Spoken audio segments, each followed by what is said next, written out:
Hello guys, sale ngayon ng bigas dito, $13.99.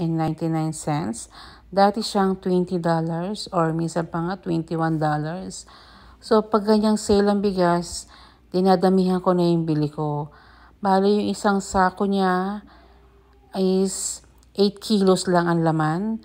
So ang binili ko ay 5 peraso lang. Ang bigat kasi niya kasi wala si Joey. Kasama ko lang si Beshi dito. Nakita ko lang kasing sale siya. Kaya sabi ko, kuha na lang kami ng cart at mag-Uber na lang kami dalawa. So, ang bayad sa Uber naman is $7 lang. So, ayan, bilhin namin bigas.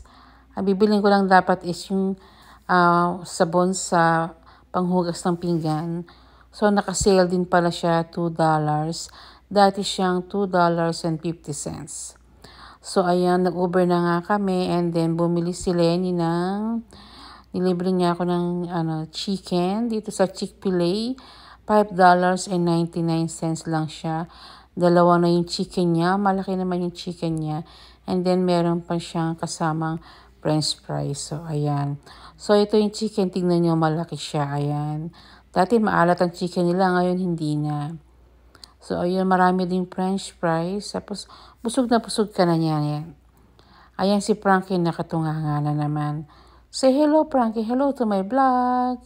So, yun lang po ang vlog ko for today. Thank you for watching. Bye!